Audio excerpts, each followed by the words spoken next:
Salah satu yang paling terkenal juga ini Ustaz, tuduhan orang Syiah itu mengkafir-kafirkan Para sahabat. sahabat ya, enggak begitu. Itu bagaimana sih? Ya, memang begini. Kita ini memang sahabat itu kan pasca Rasul kan ada konflik kan. Jadi Anda tidak usah ngomong pengikutnya dulu. Kita ngomong para sahabatnya. Sahabat itu di zaman hanya beberapa saat setelah Rasulullah wafat itu mereka konflik. Dan konflik mereka berdarah, bunuh-bunuhan mereka. Ya kan? Nah sekarang kalau memang mengusik sahabat itu adalah kafir, berarti semua sahabat itu kafir kalau gitu kan. Sebab mereka perang. Kalau sahabat itu sedemikian sakralnya, berarti mereka sama kafir semua mereka. Nah karena itu kita mengatakan bahwa konflik berdarah itu tidak semuanya ahlul haq. Tidak mungkin dua-dua benar kemudian berkonflik. Pasti ada yang batil. Makanya kita meyakini tidak semua sahabat baik. Tapi ada banyak sahabat yang baik. Tapi kita tidak meyakini semua sahabat baik. Kalau mereka baik semuanya, tidak mungkin mereka perang berdarah. Ya kan? Perang Siffin tuh, Anda tahu korbannya umat Islam berapa? 80.000 orang dalam sejarah Ahlussunnah. Saya tidak ngomong sejarah Syiah. Jadi tidak semuanya baik. Jadi kita ini hanya tidak meyakini semua sahabat baik. Itu aja. Buktinya apa? Mereka perang, bunuh-bunuhan. Masa yang dibunuh dan yang membunuh di surga dua-duanya? Kegilaan macam apa lagi ini? Ya pasti ada yang batil, ada yang hak. Tidak mungkin dua-duanya ahlul hak kemudian saling bunuh. Ya. Silakan dipelajari lebih jauh. Jadi kan kita disuruh mengatakan radhiyallahu anhu kepada semua sahabat, tidak mau kita. Karena tidak semua sahabat baik menurut kita. Tapi kepada yang baik, jangan ke radhiyallahu anhu. Kita cium dari ujung rambut sampai ujung kakinya kita mau.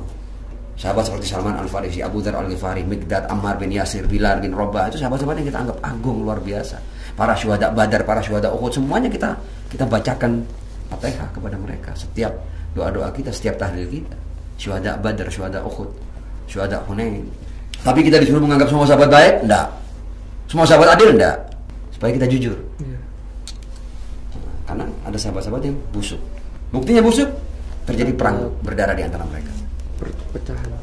Bukan perpecahan doang, nggak apa-apa. Bunuh-bunuhan. Saya mau pernah dengar peristiwa Karbala? Pernah Ustaz. Ya, Karbala itu yang dibunuh cucu Rasulullah, yang bunuh khalifah. Bayangkan umat Islam mengangkat seorang khalifah yang menjadi pembunuh cucu Rasulullah. Silakan dibaca sejarahnya, nggak usah dengar dari saya. Hanya 50 tahun pasca wafatnya Rasul, Sayyidina Husain itu dibantai di padang Karbala.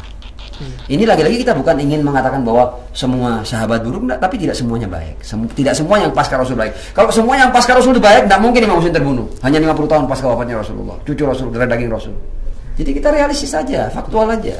Jadi kalau semuanya good person, ya good people, ya tidak mungkin terjadi bunuh-bunuhan.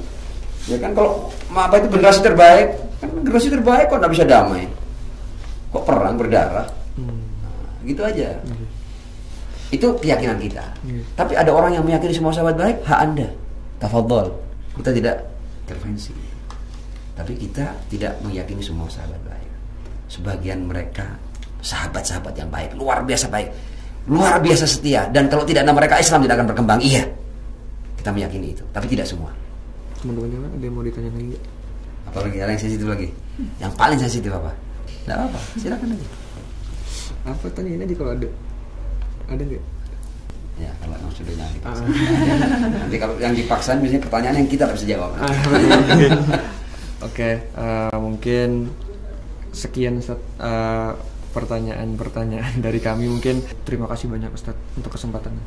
Ya, saya juga ucapkan terima kasih yang sama. Tapi pertanyaan-pertanyaan yang disampaikan adalah pertanyaan yang luar biasa dan penting. Dan sebenarnya kita ini, saya sebagai seorang Syi'i, Imami, Ja'fari, Itsna Asy'ari, saya pun juga punya punya tanggung jawab dan punya niat dan punya perjuangan untuk agar umat Islam ini bersatu, umat Muhammad ini bersatu, jangan sampai dipecah belah hanya karena perbedaan-perbedaan pandangan, apalagi perbedaan mazhab, ya kan? Saya selalu mengatakan bahwa persamaan kita jauh lebih banyak daripada perbedaan kita.